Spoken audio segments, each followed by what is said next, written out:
Almanya'nın içinde öyle bir eyalet var ki 16 eyalet arasında ekonomisi en güçlü olanı, şehirleri Almanya içerisinde en güvenli olanı, masalsı şatoları ve doğal güzellikleriyle her sene milyonlarca turistin akın ettiği, yüksek yaşam standartları nedeniyle birçok kişinin yaşamak istediği bir bölge. Eğer Almanya'da yaşamak hayalinizse neden Bavyera'da yaşamalısınız? Bugün sizlere tam 5 tane çok sağlam sebep göstereceğim. Hazırsanız başlayalım. Herkese merhaba arkadaşlar, ben Emre. Bugün sizlere her zamanki gibi Almanya'nın başkenti diyormuşum, Bavyera'nın başkenti Münih'ten sesleniyorum. Çok güzel bir pazar günü. Hava gördüğünüz gibi muhteşem, sıcak. Almanya'ya göre çok sıcak hatta. Aslında Almanya dediğimiz zaman mesela deri pantolonlar, işte o büyük bira bardakları vardır ya, onda bira içen, işte fıçı bira içen Almanlar. Kraks mıydı? O bir tane kraker vardı ya. Burada ona Bretze deniliyor. Onun büyük ekmek versiyonu. İşte bu temalar falan geliyor aklımıza Almanya denildiği zaman. Aslında bütün bu saydıklarımın hepsi arkadaşlar Bavyera'ya özgü kültürel öğeler. Bavyera öyle bir yer ki buranın insanı kendine önce Bavyeralı diyor, daha sonra Alman diyor. Bugün sizlere yaklaşık 2 senedir Münih'te yaşayan birisi olarak Bavyera eyaletinin neden bu kadar iyi bir eyalet olduğunu tam 5 maddeyle anlatmaya çalışacağım. Bu tarz videolar hoşunuza gidiyorsa arkadaşlar bu videoyu beğenebilirsiniz, kanala abone olabilirsiniz, bizleri Instagram'dan ve Telegram'dan takip edebilirsiniz. Lafı hiç uzatmıyorum ve videoya geçiyorum. Şimdi abi bir numaralı maddemiz ya da Almanların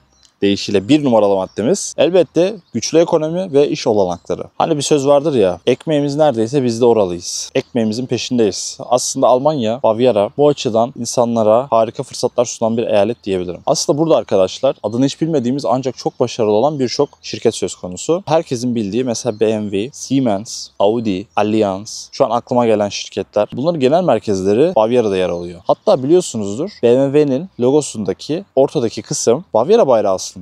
Yani direkt eyaletin bayrağını koymuşlar. Burada o yüzden iş bulmak bence birçok eyalete göre daha kolay diyebilirim arkadaşlar. Bu gerçekten çok büyük bir avantaj. Bununla birlikte burada çok istikrarlı bir ekonomi söz konusu. Bir sonraki maddede buna daha çok değineceğim ama ekonomik açıdan sizi mutlu edecek bir eyaletten bahsediyoruz. Burası tarih boyunca aslında zengin bir bölgeymiş arkadaşlar. Almanya'nın 16 eyaletinin 14'ü Bundesland olarak geçer. Bavyera ve sanırım Sachsen olması lazım Freistaat olarak geçer. Yani burası her zaman böyle bir farklı bir eyaletmiş. Onu söylemeye çalışıyorum. 2 numara arkadaşlar yüksek yaşam standartları. Aslında şimdi size burada birçok yerde görmediğiniz bazı istatistikler vereceğim ki durumu biraz daha somutlaştıralım. 2024 yılında Bavyera eyaletinde toplam gayri safi yurt içi hasıla 0,8 milyar euro civarında yaklaşık olarak. Bu ne anlama geliyor? Bu şu anlama geliyor arkadaşlar. Kişi başına düşen milli gelir yaklaşık olarak 59 bin euro civarında diyebiliriz. Tüm Bavyera eyaletinde, bakın Almanya'da değil Bavyera eyaletinde ve ortalama bir rakam bu. Bu rakam örneğin Türkiye Cumhuriyeti'nde 2024 yılında araştırdığım kadarıyla yaklaşık 14 bin euro civarında.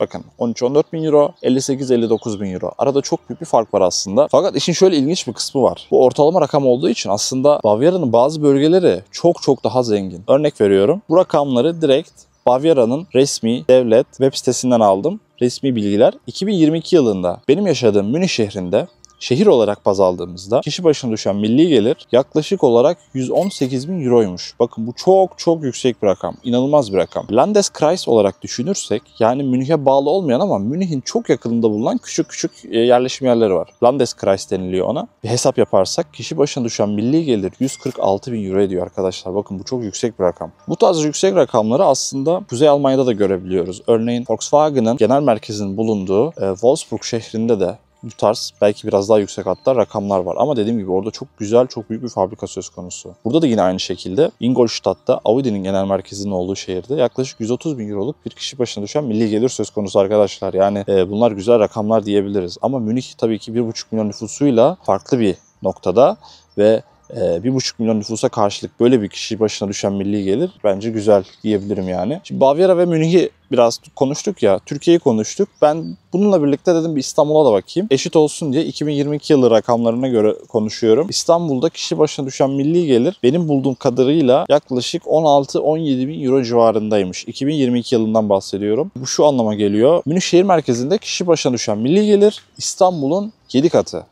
Landeskreis daha geniş çerçevedeki o yerleşim yerlerini de kapsayacak şekilde düşünürsek buradaki alım gücü ya da kişi başına düşen milli gelir diyelim daha doğru bir tanım. İstanbul'un 8,8 katı çıkıyor arkadaşlar. Bakın bu çok yüksek bir rakam. Aslında mesela İstanbul'da gerçekten ekonomi hiç küçük değil. Orada çok güzel büyük bir ekonomi dönüyor. Ancak çok kalabalık. Yani burada biliyorsunuz tüketim sayesinde de ekonomiler büyüyebilir ya. Mesela Hindistan da öyle. Çok kalabalık olduğu için insanlar çok fakir de olsa minimum bir tüketim yaptıkları için ekonomiler her zaman belli bir seviyede oluyor mesela. Türkiye'de ona benziyor. İstanbul'da ona benziyor aslında. Bu arada arkadaşlar şöyle bir yerdeyim yani, bayağı güzel. Hiç kimse de yok. Burayı tek başıma kapatmış oldum. Yüksek yaşam standartları maddesinde sadece ekonomi, kişi başına düşen milli gelir hakkında konuşmak istemiyorum. Mesela burada arkadaşlar harika bir toplu taşıma ağı söz konusu. Ya inanılmaz ya. Ben buraya gelmeden önce, Münih'e gelmeden önce diyordum ki ya kesin bir araba alırım. Ehliyete girerim vesaire. Ancak ehliyet almanın ortalama 4500 euro olduğu günümüzde Münih'in de harika toplu taşıma ağı olduğunu görünce bundan vazgeçtim. Gerçekten insana araba almayı vazgeçirecek kadar iyi bir altyapı söz konusu toplu taşıma noktasında. Hem trenler var arkadaşlar, S-Bahn dediğimiz. Münih'ten geçen ama biraz böyle uzağa da giden trenler.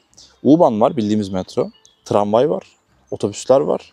Bir de regional banlar falan da geçiyor. Yani belki 25-30 tane ya da 30 değildir ama belki 25 tane vardır. Sırf raylı sistem ağı söz konusu ve bunu arttırmaya çalışıyorlar. Bu çok ama çok önemli bir şey. Münih'te bence araba ihtiyacınız yok. Araba almamak demek birçok noktada tasarruf demek. Yakıt parası ödemiyorsun, sigorta ödemiyorsun.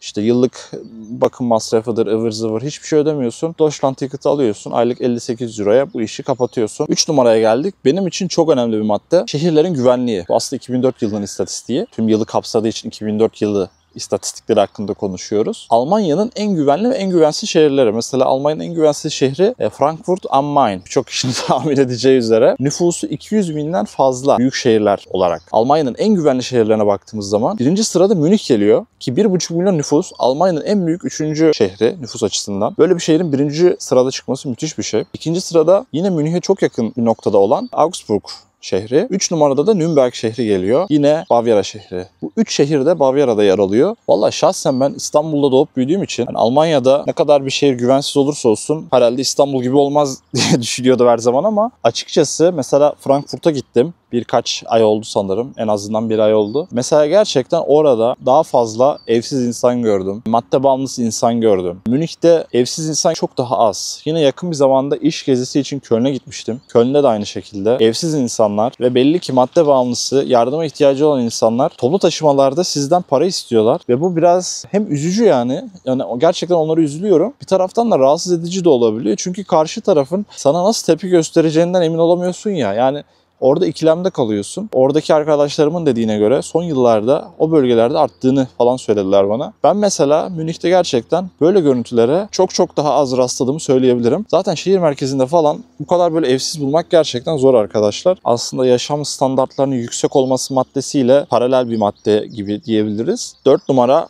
Bu da bence çok önemli. Abi buranın doğası müthiş. Bavyera'nın doğası o kadar iyi ki Almanya'nın şehir olarak en turistik şehri Berlin'dir. Ama eyalet olarak bakarsak arkadaşlar, gerçi Berlin de bir şehir eyaleti ama Almanya'nın en turistik eyaleti Bayern'dir. Bunun tabii ki sebepleri var arkadaşlar. Bunun en büyük sebebi bir kere Bavyera'da Alpler teması var arkadaşlar. İşte kuzeyde mesela atıyorum ben Bielefeld'de okudum diyorum ya hep. Orada İşte dağa gideyim, kayak yapayım gibi bir tema yoktu. Öyle bir kültür yok çünkü zaten yanında Hollanda falan var. Hani deniz seviyesinin neredeyse altındasın hatta yani. Öyle bir bölge. Dümdüz ya, dümdüz. Daha düz olamaz. Burada öyle bir olay yok. Evet, Münih dümdüz bir şehir bu arada ama hemen yanımızda Alpler var arkadaşlar. Alplere gidip kayak yapmak. Efendime söyleyeyim. Alp gölleri var. Münih'in güneyinde birçok böyle güzel göl var. İşte Starnberg var, Ammersee var, Chiemsee var. O kadar güzel göller var ki ve bu göllere hem regional banla hem de S-Bahn'la çok hızlı bir şekilde mesela yarım saatte, kimisine bir saatte ulaşabiliyorsun. Ya bu da gerçekten aslında süper bir şey. Çünkü eğer siz de benim gibi İstanbul gibi deniz temasının olduğu bir yerden geliyorsanız insan böyle bir deniz, su görmek istiyor yani en azından göl de olsa.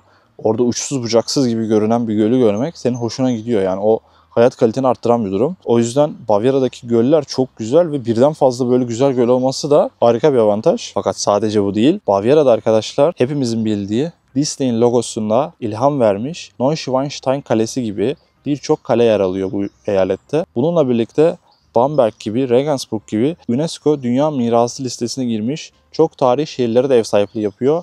Yani kültürel açıdan, tarihi, turistik açıdan Bavyera sizi en doyuracak Alman eyaleti olabilir. 5 numara arkadaşlar, Bavyera'nın sosyal yapısı. Bundan bahsetmek istiyorum. Bunun en güzel örneği bence Oktoberfest. Oktoberfest dünyaya mal olmuş bir festival ve bu festival bence Almanya'nın en büyük markası Ya da en büyük markalarından bir tanesi. Bavyera'nın ise bence en büyük 2 markasından biri. Diğeri de tabii ki Bayern Münih. Futbolda da Bavyera çok iyi. Sürekli şampiyon oluyor Bayern Münih. Oktoberfest'in bu eyalette olmasına şaşırmamak lazım. Dünyanın en eski biranın standardını belirleyen yasa. Alman saflık yasası. Bira kalitesini gösteren bu yasa 1516 yılında yine Bavyera topraklarında ortaya çıkmış ve günümüzde bile bu yasa çerçevesinde bugün bira üretiliyor. Almanya'nın en çok bira üretilen ve büyük bir ihtimalle en çok bira markasına sahip olan eyaleti de yine Bavyera. Bu nedenle Oktoberfest olması da aslında pek şaşırtıcı değil. Tamam, Berlin kadar buradaki mesela Münih şehri ya da Nürnberg gibi şehirler Berlin kadar hareketli olmayabilir. Çünkü Berlin gerçekten farklı bir tema. Berlin bence artık bir Alman şehri değil, bir dünya şehri. Ancak bence insanların sosyal olması, dışa dönük olması, sıcakkanlı olması çerçevesini düşünecek olursak Bavyeralılar iyi ya. Bana hep öyle geliyor. Benim şimdiye kadar 4,5 senede, 5 senede gördüğüm kadarıyla buradaki Almanlar bayağı iyi ya. Yani toplum yapısı biraz daha bize yakın gibi geliyor bana açıkçası. Bavyeralılar örneğin Kuzey Almanya'daki birçok insana göre bence dindarlar, daha dindarlar. Kiliseye gidiyorlar. Biraz aile yapısı da daha bize yakın diyeyim, öyle söyleyeyim. Ben burada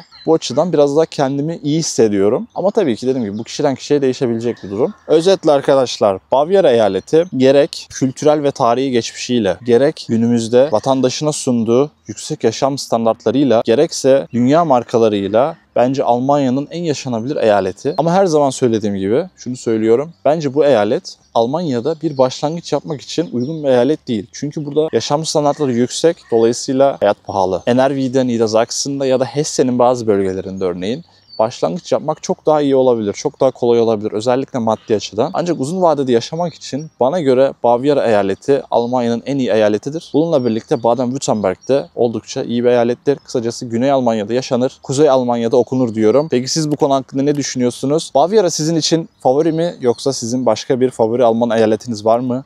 Lütfen yorumlarda belirtin. Videoyu beğendiyseniz beğenmeyi unutmayın. Kanala abone olmayı unutmayın. Instagram, Telegram'da oldukça aktifiz. Kendinize çok iyi bakın. Bir sonraki videoda görüşmek üzere. Şimdilik hoşça kalın.